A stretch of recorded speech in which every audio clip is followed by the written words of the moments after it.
Dans les prochaines minutes, ton pouvoir de conversation va se multiplier exponentiellement. Je vais te révéler le système exact pour établir une supériorité invisible, activer ses instincts primitifs d'attraction et la maintenir mentalement obsédée par toi. Pendant que d'autres mendiant de l'attention, tu apprendras à devenir l'homme qu'elle ne peut pas déchiffrer, mais qu'elle ne peut pas oublier.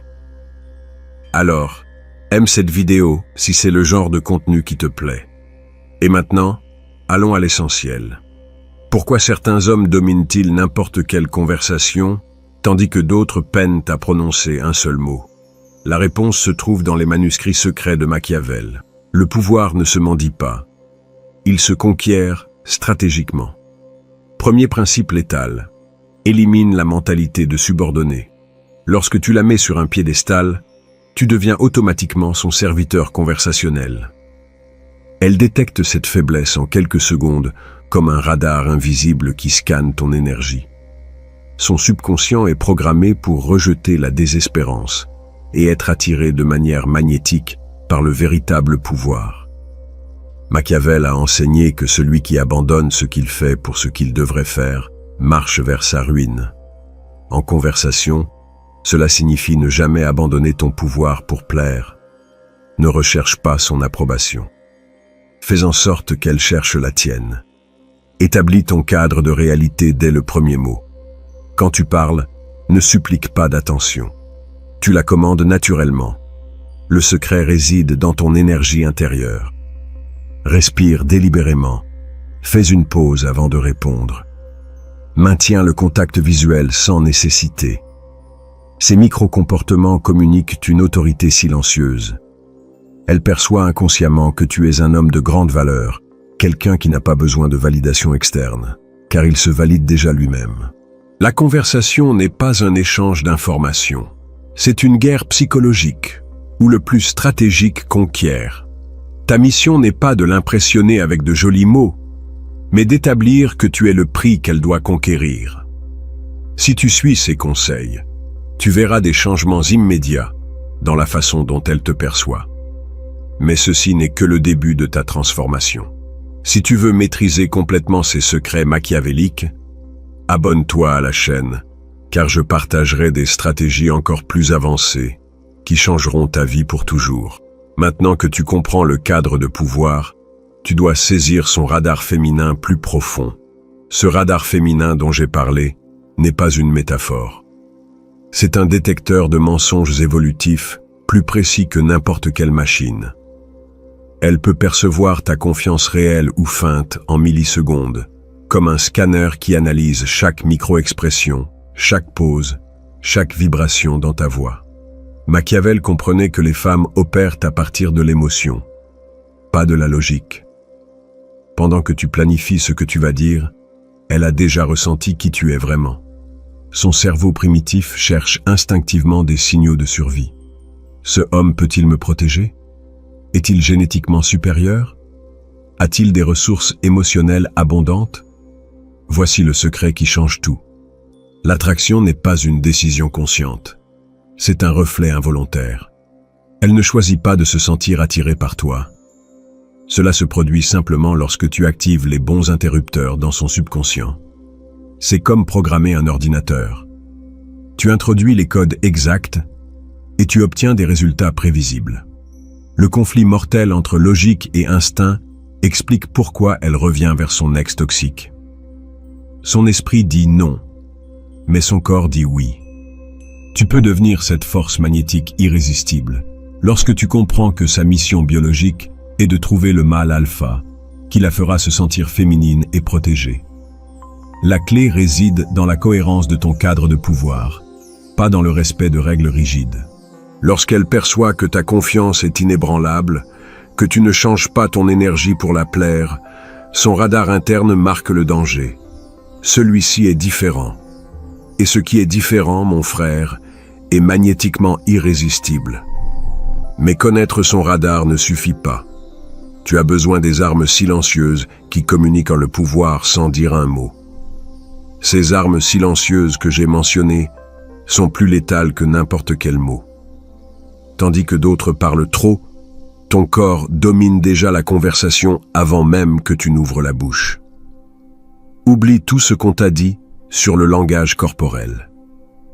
Se pencher vers elle ne montre pas d'intérêt, cela montre un besoin. Le véritable pouvoir réside dans 3 pivots mortels: facilité naturelle, absence de besoin et défi ludique. Lorsqu'elle perçoit que tu es complètement à l'aise dans ta propre peau, que tu n'as pas besoin de sa validation pour te sentir entier, son radar interne se déclenche. Cet homme est différent.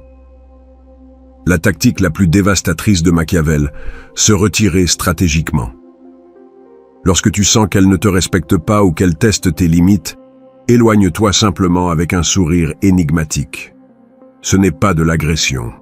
C'est une démonstration silencieuse que ton temps vaut de l'or.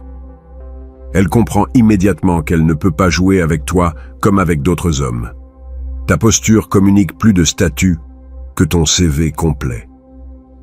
Assieds-toi confortablement. Détends-toi complètement. Occupe de l'espace sans t'excuser. Une jambe étendue de manière décontractée transmet plus de confiance que 1000 mots d'auto-aide. C'est la différence visuelle entre un roi sur son trône et un mendiant demandant une faveur. Le confort corporel est un pouvoir pur. Lorsque ton corps dit que tu appartiens ici, son subconscient répond automatiquement par le respect et l'attraction. Ne feins pas la détente, cultive-la intérieurement. Respire profondément, relâche la tension, permets-toi d'être naturellement magnétique. Mais maîtriser ton corps n'est que la moitié de l'équation. Le véritable art létal réside dans la façon dont tu distribues ton attention conversationnelle pour la garder psychologiquement accrochée. Cette distribution d'attention que j'ai promise est l'arme nucléaire conversationnelle de Machiavel. Cette formule mathématique exacte transforme n'importe quel échange en une addiction psychologique pure, 50% concentrée sur elle, mais pas comme tu le penses. Ne la bombarde pas de compliments bon marché. Pose-lui des questions qui l'obligent à révéler son âme. Quelle a été la dernière fois que tu as ri jusqu'à pleurer? Reflète ces mots clés pour prouver que tu écoutes vraiment. Son cerveau interprète cette attention sélective comme une validation de grande valeur, avec 30% de conversation libre et ludique. C'est ici que ta personnalité authentique brille. Partage des anecdotes ridicules, crée des blagues internes, laisse couler l'énergie enfantine. C'est l'espace où elle se connecte émotionnellement avec toi, où elle sent qu'elle peut être complètement elle-même, sans jugement. 20% de ton mystère calculé. Voici le génie machiavélique. Moins c'est plus. Partage des histoires incomplètes. Une fois, j'ai fait quelque chose de fou à Cancun. Mais cette histoire est pour plus tard. Utilise l'autodérision intelligente qui montre de la confiance, pas de l'insécurité. Maintiens-la toujours en train de vouloir en savoir plus sur toi. Lorsqu'elle commence à te tester avec des commentaires comme « Prouve-moi que tu ne mens pas », ne réponds jamais de façon défensive. Utilise l'humour. Sérieusement? C'est ta meilleure technique d'interrogatoire? Son subconscient enregistre que tu ne peux pas être manipulé facilement. Le véritable pouvoir réside dans le maintien constant de l'avantage stratégique. Elle ne doit jamais sentir qu'elle t'a complètement déchiffré. La curiosité est le combustible de l'obsession, et l'obsession est le chemin vers le désir incontrôlable. Maintenant, tu as les armes létales, mais sans action. Toute connaissance est inutile. Machiavel a conquis des empires avec stratégie, pas avec chance. Maintenant, tu as ces armes conversationnelles les plus létales, le cadre de pouvoir inébranlable, la maîtrise du radar féminin, les signaux silencieux de haute valeur et la formule mathématique qui crée l'obsession. Mais le savoir sans action, c'est comme avoir une Ferrari dans le garage sans jamais la conduire. Le véritable pouvoir réside dans l'application de ces principes dès aujourd'hui. Si ce contenu a transformé ta perspective, abonne-toi, car j'ai d'autres secrets machiavéliques qui changeront ta vie pour toujours. Commente quelle stratégie tu vas appliquer en premier et partage ton expérience. Ta transformation vient de commencer. Avertissement important. Ce contenu a des fins éducatives et de réflexion. inspirée par la philosophie machiavélique et l'analyse comportementale moderne. Cette chaîne n'idolâtre personne, elle expose simplement les règles qui sont en jeu, même si elles ne nous plaisent pas. Ce contenu est inspiré des principes de Machiavel, mais ce ne sont pas nécessairement des citations textuelles de l'auteur. Cela ne remplace pas la thérapie, ni le conseil professionnel. Applique ces idées avec éthique, intelligence et responsabilité.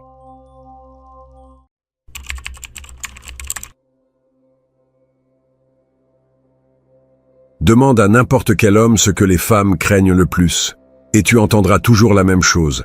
La trahison, le rejet, l'abandon et peut-être la solitude.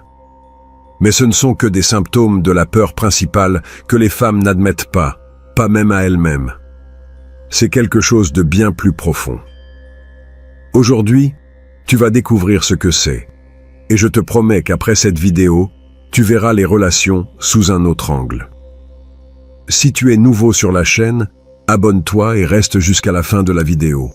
En profite aussi pour liker, partager et apprécier le contenu. Aussi, je vous ai laissé un guide ultime dans les commentaires épinglés de cette vidéo sur l'art de parler aux femmes. Dans ce guide, vous trouverez tout ce qu'il vous faut. Maintenant, entrons dans le vif du sujet. Frérot, je vais te raconter quelque chose que j'ai mis des années à comprendre. Pendant des décennies, j'ai cru que les femmes pensaient comme nous, que leur peur était les nôtres, qu'elles souhaitaient la même chose que nous. Cette croyance a failli me détruire dans chacune de mes relations. Écoute-moi bien. La plus grosse erreur qu'un homme puisse commettre est de projeter sa propre psychologie sur une femme. Nous craignons l'échec, la faiblesse, le fait de manquer de respect. Notre pire peur est qu'un autre homme plus fort nous humilie ou nous remplace. C'est ce qui nous empêche de dormir. Mais pour elle, frérot, le jeu est complètement différent. Voici la partie qui va changer ta vision des choses pour toujours. Lorsqu'un homme est trahi, son monde s'effondre sous le poids de l'humiliation, de la perte de respect, du coup porté à son ego et à son honneur. C'est une douleur brutale, oui. Mais c'est la douleur de l'orgueil blessé. Lorsqu'une femme est trahie, la blessure est différente. Ce n'est pas seulement la douleur de la trahison, c'est le message qu'elle reçoit. Tu n'es plus précieuse. On te remplace. Tu es devenue obsolète. Voilà le coup de poignard réel. Tu vois la différence? Pour nous, la trahison est une insulte. Pour elle, c'est une condamnation sociale à mort. Laisse-moi t'emmener plus loin. Pendant des milliers d'années, la survie d'un homme dépendait de sa force, de son honneur, de sa capacité à protéger et nourrir. S'il était faible, il pouvait mourir de faim, être conquis ou réduit en esclavage. Mais une femme, même faible, pouvait survivre si elle parvenait à assurer la protection de l'homme le plus fort disponible. Cette réalité brutale s'est inscrite dans la psychologie féminine pendant des millénaires, et même si nous sommes au XXIe siècle, cette programmation ancestrale fonctionne toujours en arrière-plan. C'est pour ça qu'elles se battent plus pour attirer l'attention que pour chercher la vérité. C'est pour ça que la validation leur importe plus que la logique. C'est pour ça que la peur d'être remplacée les touche si profondément. Machiavel comprenait cela quand il écrivait sur le pouvoir et la nature humaine. Il savait que chaque personne agit poussée par ses peurs les plus profondes et que pour comprendre quelqu'un, il faut savoir ce qui le terrifie réellement. Et voici la vérité que la plupart des hommes ne découvriront jamais. La peur secrète des femmes n'est pas la solitude, ni l'abandon, ni même la trahison. Leur peur la plus profonde est de devenir insignifiante, invisible, oubliée. Réfléchis un instant. Quand une femme de 35 ans voit son homme regarder une femme de 25 ans, ce n'est pas une jalousie ordinaire qu'elle ressent. C'est la terreur primitive d'être jugée inadéquate, de perdre la course contre le temps. Quand elle teste ta patience, quand elle te pousse, quand elle crée du drame de nulle part, ce n'est pas par malveillance. c'est parce que sa biologie lui crie. Cet homme est-il assez fort pour te maintenir pertinente? Ou va-t-il te laisser tomber dès qu'une meilleure option se présentera? Chaque test, chaque défi, chaque moment d'apparente irrationalité vient de son système interne qui demande « Puis-je confier mon futur à cet homme? Ou est-ce que je me trompe ?» Et voici ce qui fait le plus mal. La plupart des hommes échouent ces tests parce qu'ils ne savent même pas qu'ils sont testés. Ils pensent qu'on les attaque alors qu'en réalité on les évalue. La différence est énorme, frérot. Si tu vois cela comme une attaque, tu vas répondre par la colère ou la défense. Si tu le vois comme une évaluation, tu répondras avec une force calme et du contrôle. Tu sais ce qui se passe quand un homme comprend enfin cela? Il cesse de prendre le comportement féminin personnellement. Il arrête de se fâcher pour des choses qui ne sont que la nature en action. Et surtout, il commence à répondre de manière efficace. Parce qu'une fois que tu comprends que leur peur n'est pas la trahison mais l'insignifiance, tout change.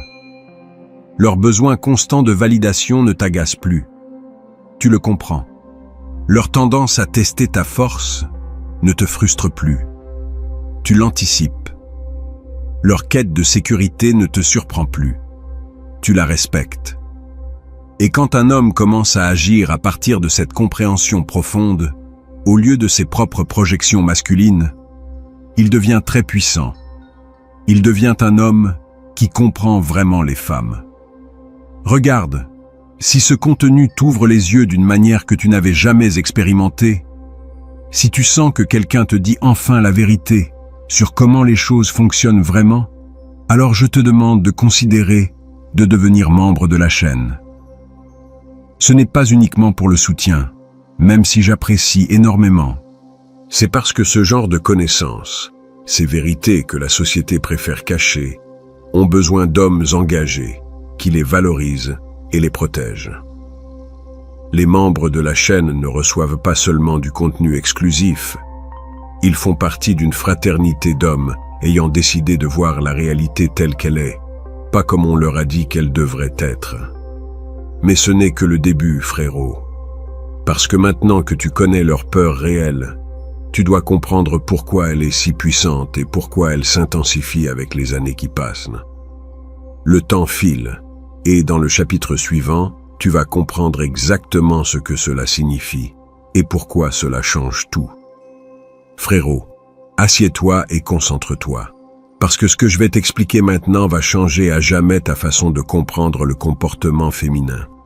Et surtout, cela va t'expliquer pourquoi elles agissent parfois d'une manière qui nous semble contradictoire, voire irrationnelle. Tu as déjà entendu parler de l'expression « l'horloge biologique ». La plupart des hommes pensent que cela concerne seulement la fertilité, la capacité ou non d'avoir des enfants après un certain âge. Mais c'est juste la surface, frérot. La vérité est beaucoup plus brutale et explique tout ce que tu as vu sans comprendre. Laisse-moi te dessiner le vrai tableau. Un homme peut être au plus bas à 20 ans, en difficulté à 30. Mais s'il construit richesse, pouvoir et un but, à 40 ans, il peut avoir plus de respect et d'attraction que jamais dans sa vie. Sa valeur s'accumule avec le temps. C'est comme un bon whisky. Il s'améliore avec les années si tu sais ce que tu fais. Mais une femme, frérot, sa valeur dans le marché sexuel est concentrée au début. La jeunesse, la beauté, la fertilité lui donnent un immense pouvoir dans ses premières années. Mais ce pouvoir a une date d'expiration. Et voici la partie qui fait mal. Elle le sait. Peut-être qu'elle ne l'admet pas. Peut-être qu'elle se distrait avec des phrases motivantes sur les réseaux sociaux ou des succès professionnels. Mais au fond, chaque femme ressent la pression de cette horloge qui tourne. Et cela la terrifie. Parce que la peur des femmes n'est pas de vieillir. C'est de disparaître. De devenir invisible pour les hommes, pour la société, même pour elles-mêmes. C'est pour ça que tu vois des femmes de 35 ans congeler leurs ovocytes. Pas parce qu'elles veulent des enfants immédiatement, mais parce que leur biologie leur murmure que le temps est compté. C'est pour ça que les femmes les plus libérées cherchent encore la validation, postent des photos bien après que les hommes ont cessé de les regarder. C'est pour ça que la panique de la quarantaine les frappe si durement. Et voici ce que la société ne veut pas que tu saches. On leur a menti. On leur a dit qu'elles pouvaient tout repousser. Famille, engagement, enfants. Poursuis ta carrière. Amuse-toi. Il y aura un moment pour tout ça. Mais la biologie ne négocie pas, frérot. La biologie ne se laisse pas convaincre par des discours motivants ou des hashtags d'empowerment. Regarde les chiffres. Aujourd'hui, les femmes rapportent plus d'anxiété et de dépression qu'aux années 50, malgré plus de liberté que jamais. Comment est-ce possible? Parce qu'on leur a dit d'ignorer leur nature. On leur a dit que rechercher le statut et l'indépendance les satisferait. Mais la nature est implacable. La psyché féminine a toujours été liée à la reproduction, à la validation et à la pertinence dans le marché sexuel. Et quand cela entre en conflit avec les mensonges modernes, le résultat est la panique. C'est pour ça que tu vois des femmes de 35 ans sur des applications de rencontres insister qu'elles sont fortes et indépendantes, mais secrètement désespérées de trouver un engagement. C'est pour ça que les femmes qui se disent empuissancées remplissent encore Instagram de photos provocantes. C'est pour ça que des phrases comme « Où sont tous les bons hommes ?» deviennent tendance chez les femmes de 30 ans. On leur a dit qu'elles avaient du temps, mais elles n'en ont pas. Et voici la partie controversée que personne ne veut dire à voix haute. Les hommes ont aussi cru ce mensonge. On nous a dit « Laisse les femmes vivre comme elles veulent, tout ira bien. L'égalité apportera l'harmonie. » Mais au lieu de ça, qu'avons-nous obtenu? Le chaos. Des femmes qui suivent un scénario que la biologie ne respectera jamais. Des hommes qui deviennent ta mère parce que les règles changent en temps réel. C'est comme dire à un soldat qu'il peut gagner une guerre en ignorant la gravité. Tu peux y croire jusqu'à ce que tu sautes d'une falaise. Les vérités ancestrales ne se contournent pas avec de bonnes intentions. Et la vérité ancestrale est celle-ci. Les femmes ont toujours utilisé la jeunesse et la beauté pour obtenir sécurité. Les hommes ont toujours utilisé la force et le but pour obtenir respect. Quand les femmes échangent leur jeunesse contre l'empowerment et que les hommes échangent leur but contre le confort, les deux perdent et les civilisations s'effondrent avec eux. L'ironie amère, c'est qu'on a promis la liberté aux femmes. Mais beaucoup finissent enchaînés quand même. Enchaînés à des emplois de bureau qu'elles détestent. Enchaînés à une beauté qui s'estompe. Enchaînés au regret d'une famille qu'elles n'ont jamais fondée. C'est pour ça que la peur est si profonde. Ce n'est pas juste l'horloge biologique qui tourne. C'est la prise de conscience que le scénario moderne était une arnaque et que la facture arrive toujours à la fin. Maintenant, frérot, imagine que tu es Machiavel observant ce jeu dans l'ombre. Il savait que le vrai pouvoir vient de comprendre la nature humaine, pas de la nier. S'il vivait aujourd'hui, il te dirait que la femme, qui nie sa nature temporelle, devient prévisible. Et ce qui est prévisible peut se gérer. Tu vois pourquoi tu dois comprendre ça. Non pas pour juger ou être cruel, mais pour agir avec intelligence stratégique. Parce que quand tu comprends la panique qui pousse le comportement féminin, tu arrêtes de réagir émotionnellement et tu commences à répondre avec sagesse. Mais nous n'en sommes pas encore à la partie la plus révélatrice. Parce que maintenant que tu comprends l'horloge et la panique qu'elle génère, tu dois voir comment cela se manifeste dans leur comportement quotidien. Tu dois apprendre à lire les signes qui étaient sous tes yeux tout ce temps, mais que tu n'avais jamais décodés. Et c'est exactement ce que nous allons explorer maintenant. Parce qu'une fois que tu sauras voir ces schémas, ce sera comme avoir des rayons X de la psychologie féminine. Frérot, prépare-toi, car nous allons entrer en territoire dangereux. Je vais t'apprendre à lire les signes qui t'ont toujours entouré, mais que tu n'avais jamais interprétés correctement. Et une fois que tu sauras les voir, tu ne pourras plus ne pas les remarquer. Commençons par quelque chose que tout le monde a vu, mais que peu comprennent. L'obsession féminine pour la validation.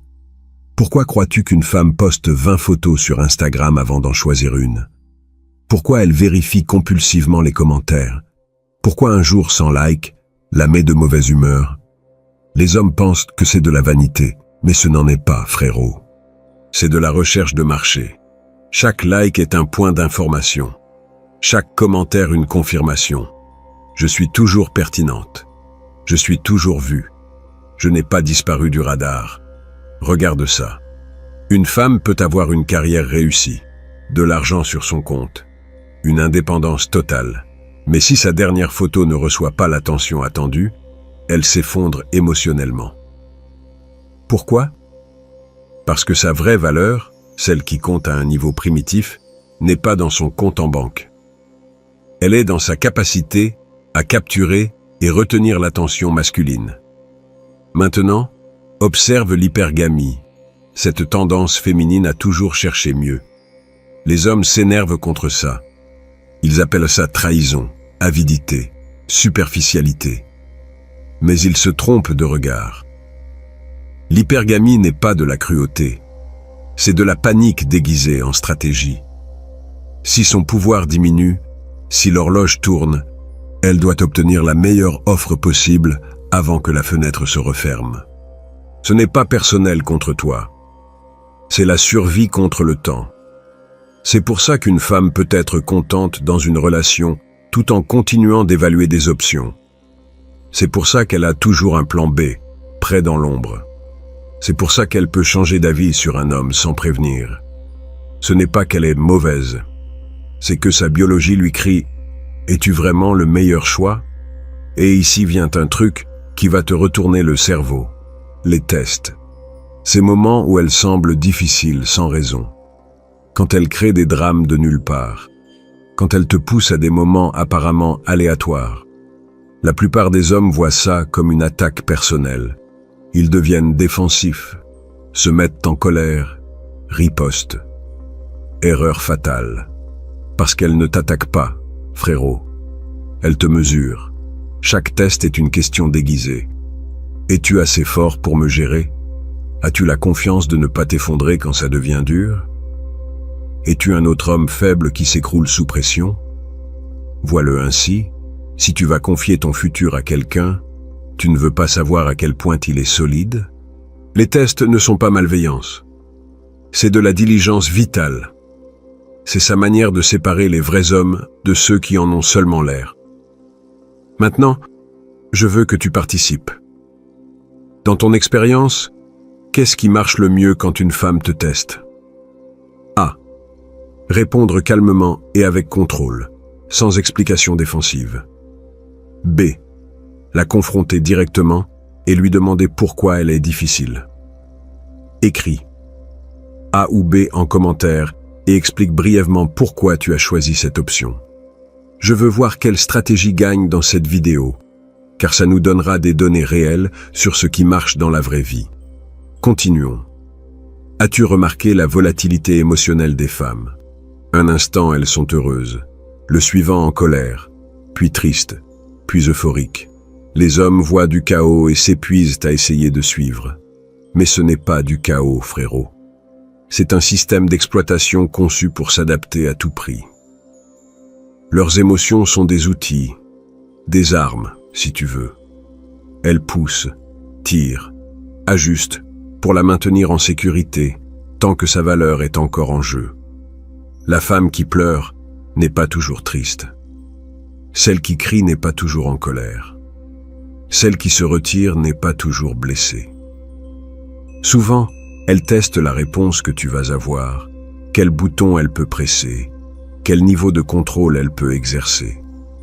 Ce n'est pas de la manipulation consciente la plupart du temps. C'est l'instinct de survie qui opère au niveau subconscient. Et voici ce qui me fascine le plus.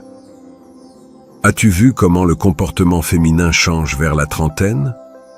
Il devient plus urgent, plus direct, plus exigeant.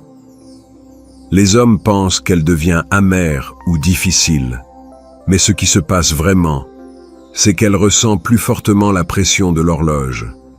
Ses tests deviennent plus intenses, car elle a moins de temps à perdre avec des hommes qui ne vont pas marcher. Son hypergamie s'accélère, parce qu'elle doit assurer sa position avant qu'il ne soit trop tard. Son besoin de validation s'intensifie, car elle lutte contre la disparition qui approche. Tout cela explique pourquoi les mêmes femmes qui prêchent l'indépendance et l'empowerment continuent à poster des photos provocantes à 40 ans. Pourquoi celles qui disent ne pas avoir besoin d'hommes s'effondrent lorsqu'elles restent célibataires trop longtemps? Pourquoi celles qui ont des carrières réussies cherchent encore désespérément l'approbation masculine? Ce n'est pas de l'hypocrisie. C'est la biologie qui lutte contre le récit social. Et la biologie gagne toujours. Machiavel écrivait que le vrai pouvoir vient de comprendre ce qui motive réellement les gens, non ce qu'ils disent les motiver. Si on applique ça ici, le pouvoir d'un homme avec les femmes vient de comprendre leurs vraies peurs, pas celles qu'elles avouent avoir. Une fois que tu vois ces schémas, frérot, tout change. Tu cesses de prendre le comportement féminin personnellement. Tu arrêtes de te frustrer pour des choses qui ne sont que la nature en action. Et surtout, tu commences à répondre de manière efficace. Parce que maintenant tu sais qu'à chaque drame, il y a une peur. Derrière chaque test, une insécurité. Derrière chaque besoin de validation, la terreur de disparaître. Et quand un homme comprend ça, quand il peut voir au-delà du théâtre, droit dans la peur, il devient très dangereux. Il devient prévisible pour les femmes, mais imprévisible pour elles. Mais voilà la vérité brutale, frérot. Et c'est ce que la plupart des hommes ne veulent pas entendre. Il y a une raison pour laquelle ils ne comprennent pas ces schémas. Une raison pour laquelle ils échouent au test.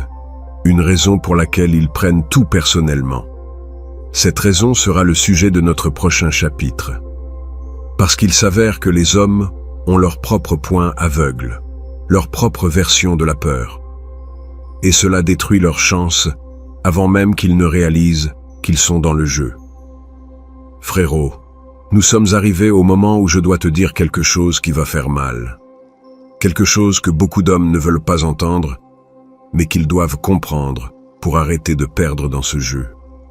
Le problème, ce ne sont pas les femmes. Le problème, c'est nous. Écoute-moi avant que tu ne te mettes sur la défensive.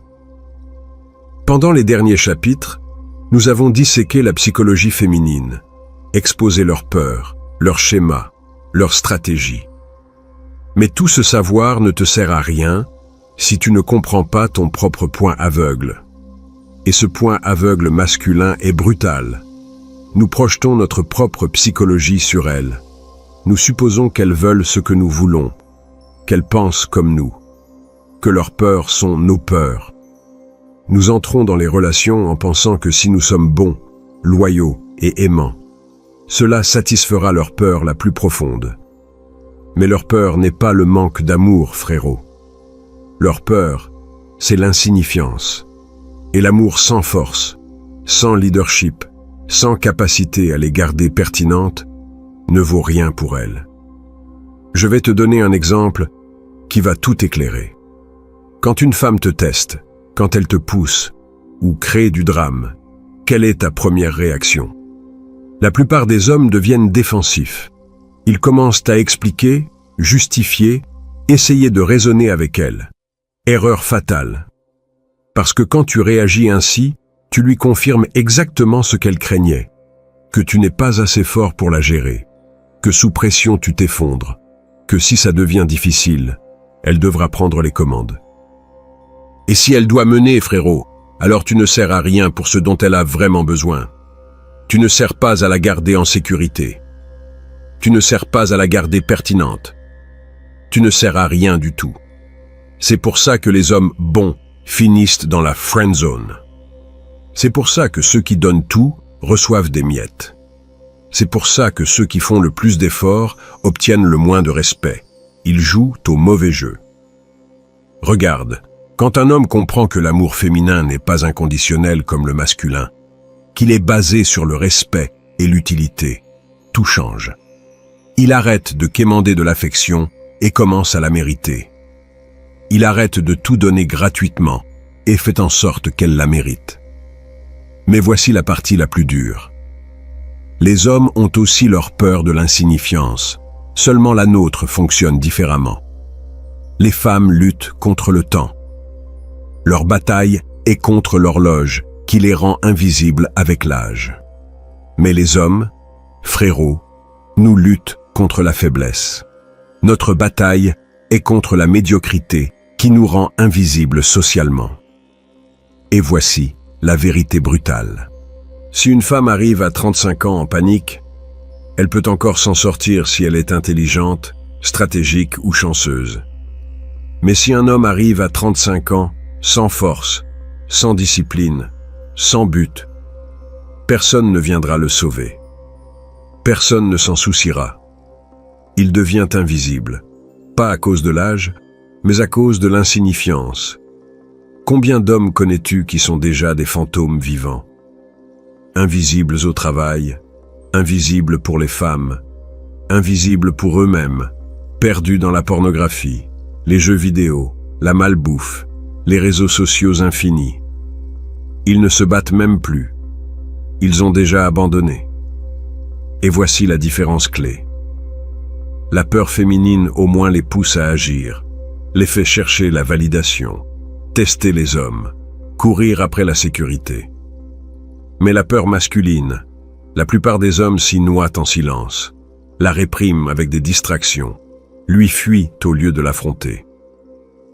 C'est pourquoi la société est pleine d'hommes faibles, d'hommes qui n'ont jamais travaillé un corps méritant le respect, d'hommes qui n'ont jamais développé une mission, d'hommes qui n'ont jamais appris la discipline, d'hommes qui attendent loyauté, sexe et respect juste pour exister. Puis ils s'énervent quand les femmes ne leur donnent pas. Mais la nature ne se soucie pas de tes sentiments, frérot. Les femmes ne se soucient pas de tes excuses. Et l'histoire ne se souvient pas des hommes faibles. Voici la dure conséquence. Les femmes craignent l'insignifiance liée à l'âge, mais les hommes craignent l'insignifiance liée à l'échec. Et l'insignifiance, c'est la mort, sociale, sexuelle, spirituelle. Si tu ne t'élèves pas, tu disparais. Point final. Alors cesse de te plaindre des peurs féminines. Arrête de pleurer parce que l'hypergamie existe. Arrête de regretter qu'elle t'ait quitté parce que tu as échoué ses tests. Au lieu de ça, comprends ceci. Les peurs des femmes ne sont qu'un miroir reflétant les tiennes. Leur peur de devenir invisible devrait te réveiller à ta peur de devenir insignifiant. C'est pour cela que la solution n'a jamais été de se plaindre de la nature féminine. La solution a toujours été de maîtriser la nature masculine. Devenir discipliné, dangereux, avec un but inébranlable. Devenir le type d'homme qu'on ne peut pas ignorer. Parce que voici la vérité. Les femmes peuvent s'effacer avec l'âge, mais les hommes forts ne font que devenir plus puissants en vieillissant. Machiavel comprenait que le vrai pouvoir ne vient pas de contrôler les autres, mais de se contrôler soi-même d'abord. Que tu ne peux pas diriger quelqu'un d'autre avant d'avoir appris à te diriger toi-même. Et que la personne qui maîtrise ses propres impulsions, ses peurs et ses faiblesses devient quelqu'un de redoutable. Sur quel chemin es-tu, frérot? Vas-tu vers la force ou vers l'insignifiance? Parce que tant que tu es concentré à changer les femmes, à te plaindre de leur nature, à attendre que le monde s'adapte à toi, tu perds un temps précieux. Un temps que tu pourrais utiliser à construire la version de toi que personne ne pourra ignorer. L'homme qui comprend cela arrête d'être réactif et devient proactif. Il cesse d'être victime et devient architecte. Il arrête d'espérer que les choses changent et devient le changement. Et quand un homme fait cette transition, quand il comprend enfin que son travail n'est pas de réparer les femmes, mais de s'élever lui-même, quelque chose de magique se produit. Les femmes commencent à le poursuivre au lieu de fuir. Pourquoi? Parce qu'il est enfin devenu la solution à leur peur la plus profonde. Il est devenu l'homme capable de les garder pertinentes, en sécurité, protégé de la terreur de l'invisibilité. Mais cela demande du travail, frérot. Cela demande de la discipline. Cela demande que tu cesses d'être l'homme que tu es pour devenir celui que tu dois être. Et ce processus, cette transformation de l'homme faible à l'homme fort, c'est précisément la conversation que nous aurons en conclusion. Parce que maintenant que tu connais la vérité sur les peurs féminines et les points aveugles masculins, il est temps de parler de ce qui compte vraiment. Que vas-tu faire à partir de maintenant? Frérot, nous sommes à la fin. Mais ce n'est que le commencement. Maintenant tu sais que la peur féminine n'est pas la trahison, mais l'insignifiance. Tu sais que tes propres projections t'ont saboté. Et tu sais que la seule issue est de construire une force qui te rende immunisé à l'invisibilité. La décision t'appartient. Rester invisible ou devenir inévitable. Arrête de te plaindre de la nature féminine et maîtrise la tienne. Si cette vidéo a changé ta perspective, partage-la et abonne-toi pour plus de vérité que personne d'autre n'ose révéler. Maintenant, aide les autres hommes. Dans les commentaires, laisse le meilleur conseil que tu donnerais à un frère qui perd dans le jeu des relations. Ton expérience peut sauver un autre homme de l'erreur que tu as déjà commise.